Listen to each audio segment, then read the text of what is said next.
Seorang ibu dan anaknya meninggal dunia dalam peristiwa kebakaran di Kabupaten Lamongan, Jawa Timur. Kedua korban tidak bisa menyelamatkan diri saat rumahnya dilahap si jago merah.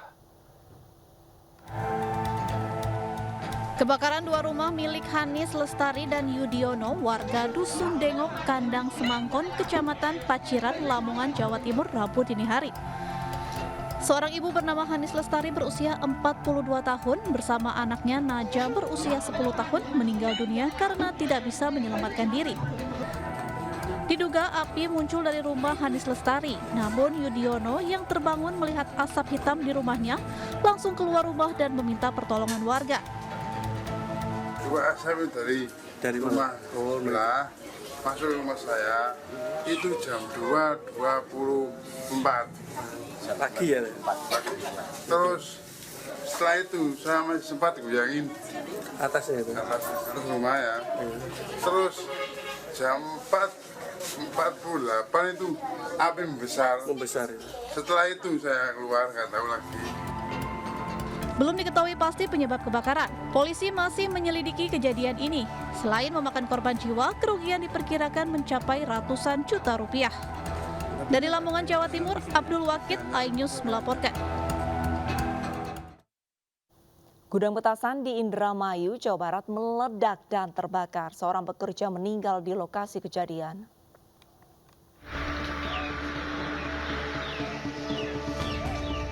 Gudang petasan yang berada di Desa Loh Bener, Kecamatan Jatibarang, Kabupaten Indramayu, Jawa Barat ini porak-poranda akibat ledakan pada Rabu siang.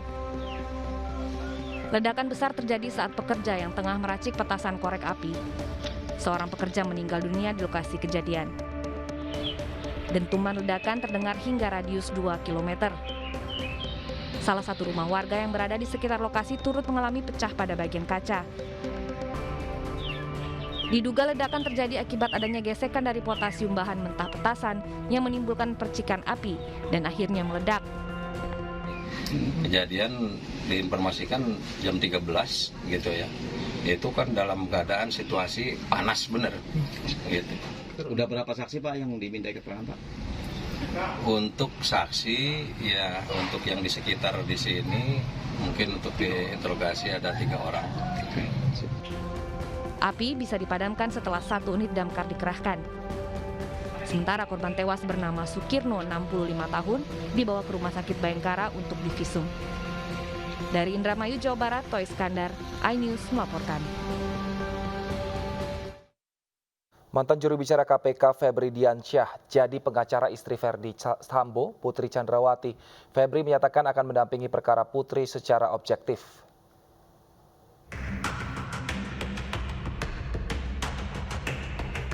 Mantan juru bicara KPK, Febri Diansyah, bergabung dengan tim kuasa hukum tersangka pembunuhan Brigadir Yosua, Putri Chandrawati. Melalui akun media sosialnya, Febri menyatakan hal ini merupakan bentuk pilihan profesional sebagai advokat. Dirinya telah diminta bergabung di tim kuasa hukum sejak beberapa minggu lalu. Setelah mempelajari perkara dan bertemu dengan Putri Chandrawati, Febri akan mendampingi perkara Putri secara objektif dan faktual. Selain Febri, mantan pegawai KPK lainnya, Rasa Mala Aritonang juga bergabung untuk menjadi pengacara keluarga Sambo. Febri Diansyah dan Rasa Mala Aritonang menyadari kekecewaan masyarakat atas keputusan menjadi kuasa hukum keluarga Sambo. Meski demikian, mereka bertekad membongkar fakta-fakta yang belum terungkap. Saya menyadari, kami semua menyadari, menjelaskan informasi terkait dengan perkara ini saat ini adalah sesuatu yang sangat tidak mudah. Kami menyadari ada banyak yang pernah kecewa atau mungkin ada banyak yang pernah merasa dibohongi dengan adanya skenario-skenario sebelumnya. Kami menyadari hal tersebut. Febri Diansyah masuk dalam tim kuasa hukum Putri Chandrawati bersama Arman Hanis dan Sarmauli Simangunsong. Saya menyampaikan bahwa terkait penahanan adalah kewenangan dari penyidik. Dan nanti pada saat pelimpahan tahap 2 itu akan menjadi keputusan subjektif dari jaksa penuntut umum. Pihak kuasa hukum Verdi Sambo meyakinkan penanganan kasus ini akan berproses dengan transparan dan keputusan yang dihasilkan memberikan keadilan sesuai dengan fakta yang terungkap di pengadilan. Dari Jakarta, Yasmin Atania, Pandu Priyo Aji, iNews melaporkan. Berkas kasus pembunuhan Brigadir Yosua dengan tersangka Verdi Sambo dan tersangka lainnya dinyatakan lengkap atau P21. Jampidum mengaku tersangka akan disangkakan terberat primer dengan Undang-Undang IT karena telah merusak bukti elektronik kasus pembunuhan.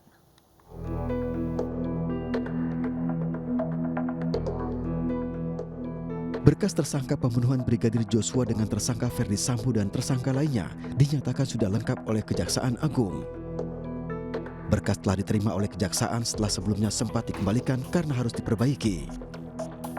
Jampidum Fadil Zumhana mengaku terdapat 7 berkas perkara pembunuhan Brigadir Joshua yang telah P21.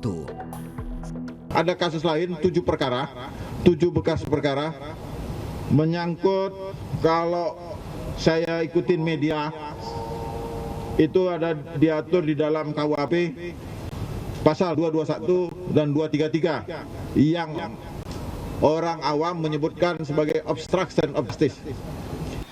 Berkas perkara sudah disampaikan tadi oleh Kejaksaan Agung, sudah dinyatakan P21. Yang berkas perkara terkait sangkaan pasal 340 subsidiar 338 junto 5556, 5 berkas perkara ya dengan tersangka FS dan 4 tersangka lainnya, ya baik PC, RE, RR, dan KM. Berdasarkan petunjuk jaksa kepada penyidik, Jampidum mengaku tersangka akan disangkakan dengan Undang-Undang IT karena tersangka telah merusak bukti elektronik kasus pembunuhan. Setelah memenuhi syarat formil dan material, berkas perkara tersangka dinyatakan lengkap. Pelimpahan tahap 2 atau penyerahan tersangka berikut barang bukti selanjutnya akan diserahkan pihak kepolisian ke Kejaksaan pada Senin pekan depan. Dari Jakarta, Tim Liputan iNews melaporkan.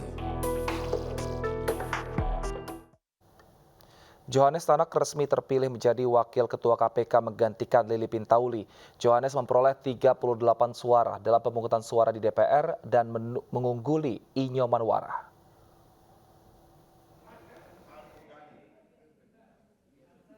Usai menyampaikan pemaparan visi misi terhadap 2 calon pimpinan KPK di hadapan anggota Komisi 3 DPR, voting pemungutan suara akhirnya memutuskan Johannes Tanak sebagai peraih suara terbanyak. Johannes meraih 38 suara, mengungguli Inyo Manwara yang hanya meraih 14 suara. Pak Johannes memperoleh 38 suara, Pak Wara memperoleh berapa? 14 suara, 1 abstain. Dan itulah yang akan disampaikan oleh Komisi 3 dalam paripurna. Selanjutnya pimpinan DPR mengirim kepada Presiden Jokowi melantik. Dalam uji kelayakan di hadapan Komisi 3 DPR, Johannes Tanak menekankan restorasi justis bagi terduga pelaku tindak pidana korupsi. Johannes menilai restoratif justis tidak hanya dapat dilakukan dalam kasus perkara tindak pidana umum, namun dapat melingkupi tindak pidana khusus seperti kasus korupsi. Bagi Johannes, meski restoratif justis tidak dikenal dalam Undang-Undang Tipikor, namun hal tersebut dapat ditempuh dengan pembentukan peraturan undang-undang lainnya. Dari Jakarta, Ayu Pratiwi, Aulia Syah, iNews melaporkan. Polda Papua siap membantu tim penyidik KPK dalam upaya jemput paksa Gubernur Papua Lukas NMB. Polda Papua juga mendapatkan bantuan 3 satuan setingkat Kompi Brimob Polri. Sebanyak 3 satuan setingkat Kompi Brimob Nusantara dari Polda Maluku dan Polda Sulawesi Utara siap membantu Polda Papua dalam upaya pengamanan jemput paksa Lukas NMB oleh KPK. 3 SSK Brimob Nusantara ini ditempatkan di beberapa titik di kota dan Kabupaten Jayapura, termasuk melakukan patroli rutin guna menciptakan situasi yang kondusif di Jayapura. Tim penyidik KPK sendiri berencana menjemput paksa NMB setelah 2 kali mangkir dari panggilan KPK. Dibutuhkan oleh KPK, kepolisian Polda Papua siap memberikan pelayanan yang terbaik, memberikan bantuan yang terbaik. termasuk kalau memang harus dilakukan jemput paksa itu. Nah, itu kan nanti teknis dalam rangka untuk melakukan upaya penegakan. Polres sendiri sudah menyiapkan rempam untuk Gimana? pemanggilan Siapkan. Karena kehadiran rekan-rekan dari 3 SSK ke sini adalah hasil evaluasi tentang situasi dalam Timnas. Maka pimpinan kami Bapak Kapolda meminta Mabes Polri untuk memberikan penguatan dan ditunjuk oleh Mabes Polri bahwa satuan yang Partai Demokrat akan memberikan bantuan hukum untuk Gubernur Papua yang juga menjadi Ketua DPD.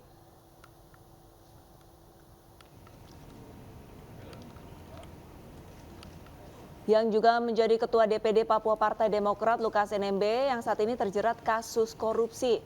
Ketua Umum Partai Demokrat Agus Harimurti Yudhoyono mengatakan pihaknya menghormati dan mendukung proses hukum yang menjerat Lukas NMB, namun di sisi lain Partai Demokrat berharap tidak ada muatan politis di balik penetapan Lukas NMB sebagai tersangka. AHY menyinggung berbagai upaya intervensi dari elemen negara kepada Lukas NMB terkait pemilihan calon wakil gubernur saat Pilkada 2018 dan saat wakil gubernur Papua Clementinal meninggal dunia pada tahun 2021. Partai Demokrat menyayangkan tidak adanya pemeriksaan terlebih dahulu kepada Lukas NMB sebelum ditetapkan sebagai tersangka. Terkait pelaksanaan tugas Ketua DPD Partai Demokrat di Papua, AHY mengangkat Willem Wandik yang kini duduk di Komisi 5 DPR RI. Pertama, Partai Demokrat memegang teguh komitmen untuk mendukung setiap upaya penegakan hukum di negeri ini, termasuk upaya pemberantasan korupsi. Kedua, untuk itu, Partai Demokrat menghormati dan mendukung proses hukum yang sedang berjalan. Kami hanya bermohon agar hukum ditegakkan secara adil. Jangan ada politisasi dalam prosesnya. Juga mari kita hindari trial by the press. Partai Demokrat tetap akan menyiapkan tim bantuan hukum jika dibutuhkan. Hal ini berlaku sama untuk seluruh kader Partai Demokrat yang terkena kasus hukum. 6 orang terluka dalam penembakan di dekat sekolah di Oakland Timur, California, Amerika Serikat. Informasi selengkapnya akan kami hadirkan usai jeda.